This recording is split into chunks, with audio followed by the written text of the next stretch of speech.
कोल्हापूर आघाडीतला वाद अद्याप काही शमलेला नाही। राष्ट्रवादी काँग्रेसचे प्रदेशाध्यक्ष जयंत पाटील हे काँग्रेस कमिटी बैठकीला येणार आहेत। मात्र या बैठकीला आमदार सतेज पाटील अनुपस्थित राहणार आहेत। जयंत पाटील कोल्हापुरात तर आमदार सतेज पाटील सातारा दौऱ्यावर आहेत। आमदार सतेज पाटील गटाची नाराजी दूर करायला येणारे जयंत पाटील नेमकं कोणाशी मग चर्चा करणार याकडे सगळ्यांचं लक्ष लागलंय। राष्ट्रवादी काँग्रेसचे उमेदवार धनंजय महाडिक आणि सतेज पाटील यांच्यातील वैयक्तिक वादामुळे आघाडीत बिघाडी निर्माण झाली आहे। सातारा जिल्हा काँग्रेसचे अध्यक्ष रणजितसिंह नाईक निंबाळकर उद्या भाजपमध्ये प्रवेश करणार आहेत। भाजप निंबाळकरांना माढाची उमेदवारी देणार असल्याची चर्चा आहे। तर भंडाऱ्याचे नगराध्यक्ष सुनील मेढे हे भाजपचे भंडारा गोंदियाचे उमेदवार असतील असं कळतंय। आज कोल्हापूरच्या सभेत याची घोषणा होऊ शकते। पहिल्या टप्प्यातील उमेदवारी अर्ज भरायला फक्त 24 तास शिल्लक राहिलेले आहेत। औरंगाबाद लोकसभा मतदारसंघ इथून उमेदवारी न मिळाल्यानं नाराज झालेले अब्दुल सत्तार यांनी काँग्रेस पक्षाचा राजीनामा दिला। त्यानंतर रात्री सत्तार यांनी मुंबईत मुख्यमंत्री देवेंद्र फडणवीस यांची भेट घेतली। गिरीश महाजन यांच्या समवेत झालेली ही भेट राजकीय वर्तुळात मोठा भूकंप आणणार का काय अशी चर्चा रंगली आहे। सत्तार यांनी औरंगाबाद लोकसभा निवडणूक अपक्ष लढवणार असल्याची भूमिका घेतली होती। अशोक चव्हाण आणि काँग्रेस हायकमांडच्या कार्यपद्धतीत सत्तारांनी नाराजी व्यक्त केली होती। सत्तार हे वास्तविक विखे अशोक चव्हाण यांचे निकटवर्तीय मानले जातात, पण चव्हाण यांनी सत्तार यांच्या नावाचा विचार न करता सुभाष झांबड यांना उमेदवारी दिल्यानं सत्तार नाराज झाले। त्यातच मुख्यमंत्र्यांची भेट म्हणजे नवीन राजकीय घडामोडींची चर्चा रंगली आहे। भाजपमधून राहुल शेवाळेंना दक्षिण मध्य मुंबईतून उमेदवारी देण्यात आली आहे। राहुल शेवाळेंच्या उमेदवारीला पूर्ण पाठिंबा असल्याची प्रतिक्रिया रामदास आठवलेंनी दिली आहे। राहुल शेवाळे आपले चांगले मित्र असून त्यांना आमचा पूर्ण पाठिंबा आहे। जनता प्रचंड मतांनी त्यांना निवडून आणेल असा विश्वास त्यांनी व्यक्त केला। युतीचा उमेदवार शेवाळे ज्यांना उमेदवारी दिली गेली आणि त्याविषयी रामदास आठवलेंनी ही प्रतिक्रिया दिली आहे। आणि ते माझे अत्यंत जवळचे मित्र आहेत। त्यांना पुन्हा निवडून आणण्यासाठी रिपब्लिकन पक्ष त्यांच्या पाठीशी उभा राहणार आहे आणि त्यांना माझा आशीर्वाद आहे। पण नंतर उद्धव ठाकरेंचा मला आशीर्वाद मिळाला पाहिजे, त्यामुळे माझा आशीर्वाद तर सगळ्यांनाच आहे। परंतु हा एक चवळीमधून आलेला कार्यकर्ता आहे आणि अशा कार्यकर्त्याला दुसऱ्यांदा या ठिकाणी लोकसभेच्या खासदारकीची संधी मिळणार आहे आणि त्यासाठी रिपब्लिकन पार्टी ऑफ इंडिया जो आहे हा पक्ष त्यांच्या पाठीशी मजबूतीने उभा राहणार आहे। ह्या निवडणुकीपुरतं नाही, 2014 असेल महानगरपालिकेच्या पण निवडणुकीत वेळोवेळी आरपीआयच्या कार्यकर्त्यांनी मला सहकार्य केलेलं आहे। त्यामुळे आमचा चेंबूर, अणुशक्तीनगर, वडाळा, धारावी या परिसरातील जेवढे कार्यकर्ते आहेत ते आम्ही ह्यापूर्वीपासून एकत्रित्या काम करत होतो। त्यामुळे कुठे दोघांमध्ये कटुता नव्हती। जी निवडणूकच्या संदर्भात आठवले साहेबांची भूमिका होती ती एक पक्ष म्हणून त्यांची भूमिका होती, परंतु व्यक्तिगत त्यांनी नेहमीच मोठ्या भावाप्रमाणे मला आशीर्वाद दिलेला आणि सहकार्य केलेलं। युतीनं राहुल शेवाळेंना उमेदवारी दिल्यानंतर रामदास आठवलेंनी त्यांना पूर्ण पाठिंबा देणार असल्याचं सुतोवाच केलेलं आहे। त्याविषयीच्या दोघांच्याही प्रतिक्रिया आपण पाहिल्या। उत्तर पूर्व मुंबई वगळता युतीमधील सगळ्या जागांचे उमेदवार जाहीर करण्यात आले। सोमय्या यांच्यावर शिवसैनिकांची नाराजी असल्यामुळेच उमेदवारी जाहीर करण्यास उशीर होत असल्याच्या चर्चा आहेत। याबाबत आमचे प्रतिनिधी अक्षय कुडकेलवार यांनी राहुल शेवाळे यांच्याशी संवाद साधला। राहुलजी, थेट प्रश्न विचारतो। गेल्या महानगरपालिका निवडणुकीच्या वेळी किरीट सोमय्या यांनी शिवसेनेवर बोचरी टीका केली होती, यात तुमच्यावर देखील टीका केली होती आणि आज जर आपण बघितलं मुंबईतल्या सगळ्या जागा जाहीर झाल्या आहे, फक्त किरीट सोमय्यांची नाही। कुठेतरी जी नाराजी शिवसैनिकांनी उद्धव ठाकरेंकडे आणि उद्धव ठाकरेंनी मुख्यमंत्र्यांकडे व्यक्त केली, याचाच परिणाम किरीट सोमय्याला आजपर्यंत सीट नाही मिळाली। नाही, किरीट सोमय्यांच्या बाबतीत जो काही निर्णय घ्यायचा आहे तो भारतीय जनता पार्टीचे राष्ट्रीय अध्यक्ष असतील, माननीय मुख्यमंत्री या संदर्भातला निर्णय घेतील।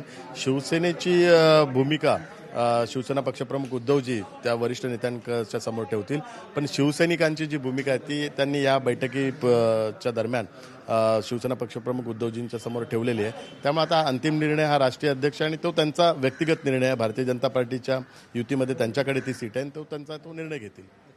परंतु एकंदरीत एक शिवसैनिक म्हणून, खासदार म्हणून युतीचा धर्म पाळण्यासाठी किरीट सोमय्यांना जागा मिळाली, सीट मिळाली तर त्यांचा प्रचार करणं ही नाईलाज असेल नाही, माझा प्रचार करण्याचा प्रश्न नाही, कारण मी दक्षिण मध्य लोकसभा मतदारसंघ पण एकत्रित 6ही उमेदवार सोबत उमेदवार आहे, त्यामुळे त्या दक्षिण मध्य लोकसभा संदर्भात मी माझी भूमिका स्पष्ट करू शकतो.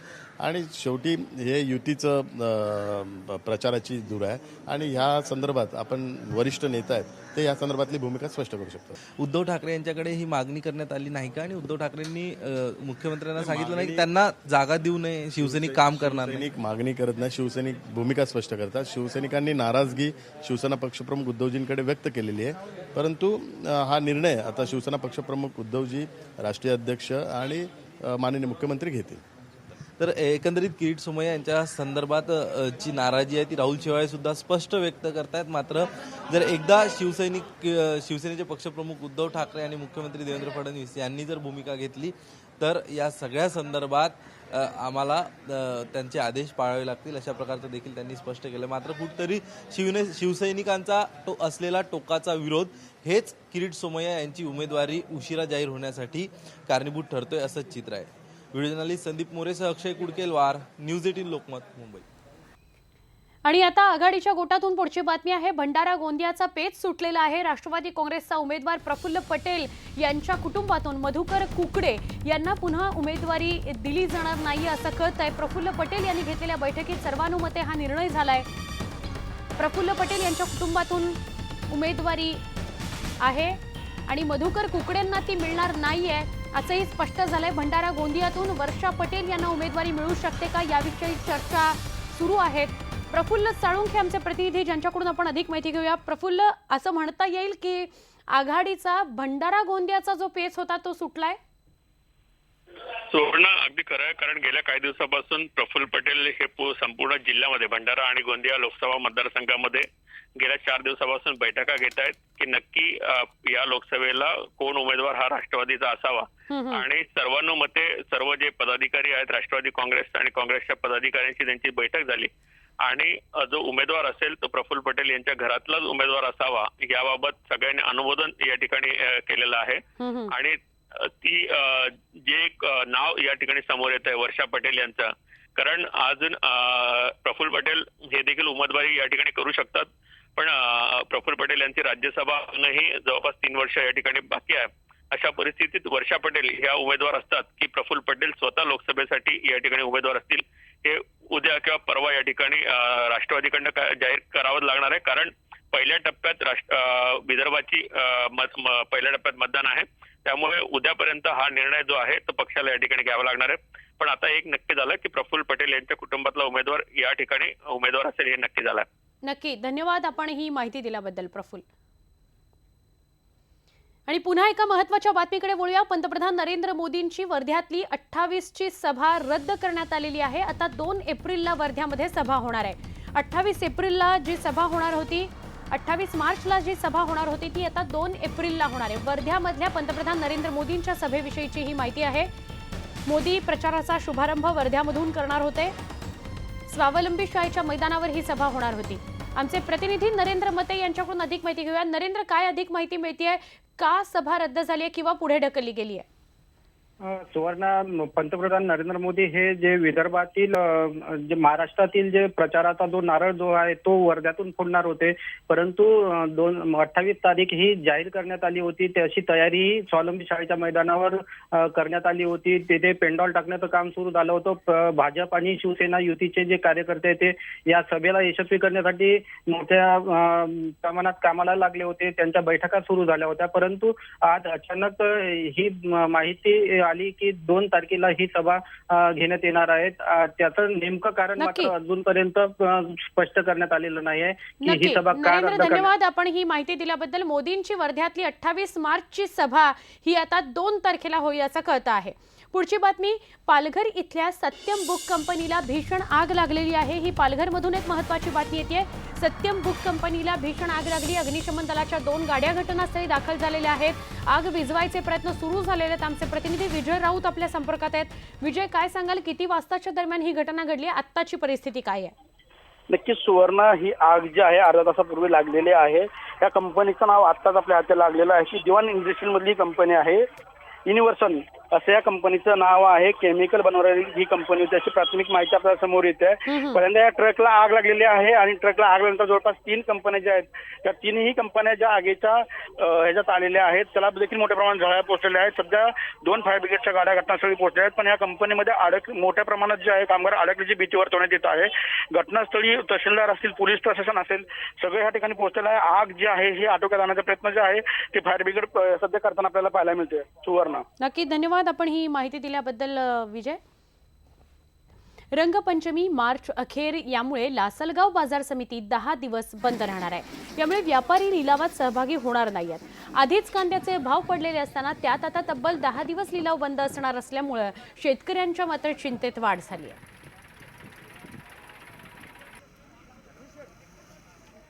आणि आता जाऊयात कोकणातल्या आंजर्लेच्या समुद्रकिनारी, कारण तिथे कासव संवर्धन महोत्सव सुरू आहे आणि याच महोत्सवाच्या निमित्तानं आंजर्लेच्या समुद्रकिनारी हजारो कासवांचा अक्षरशः मेळाच भरलाय. पाहुयात खास रिपोर्ट.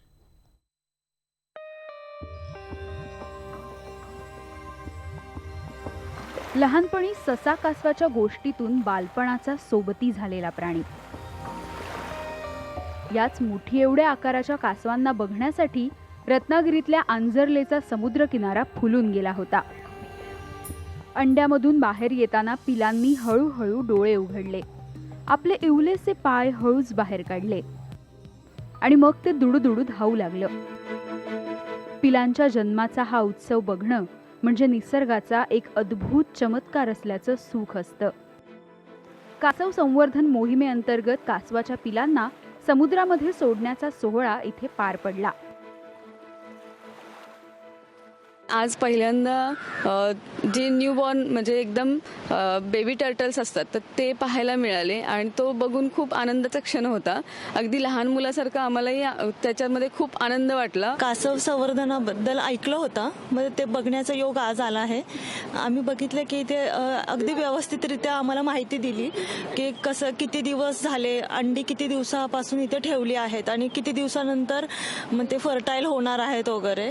तर आवडलं आम्हाला ते सगळं. दुर्मिळ होत जाणाऱ्या ऑलिव्ह रिडले या कासवांची 1905 अंडी संरक्षित करण्यात आली होती. यातून 1185 पिल्लं सुरक्षितपणे अंड्यातून बाहेर आली. वाळूमधून किनाऱ्यावर सोडल्यानंतर ही कासवं एक एक पाऊल पुढे टाकू लागली. कधी घसरली, कधी धडपडली, पण समुद्र कवेत घेण्याच्या स्वप्नांनी पुढे पुढे धावू लागली. खूप चांगलं काम करतात हे लोक. त्यांनी बेसिकली गावकऱ्यांना ह्याच्यामध्ये सामावून घेतल्यामुळे, गावकऱ्यांचा ग्रामपंचायतीचा पाठिंबा मिळाल्यामुळे अतिशय चांगलं कासव संवर्धनाचं काम इथे चालू आहे. इतके दिवस सांभाळल्यानंतर या पिलांना महाकाय समुद्रामध्ये सोडताना मन गलबलून येतं खरं, मात्र चिमुकल्या पिलांच्या या पाऊलखुणा आपल्यालाही बळ देऊन जातात आणि प्रकाशाच्या दिशेनं धावण्याचं सामर्थ्यही. शिवाजी गोरेसह bureau report, news 18 Lokmat, Dapoli.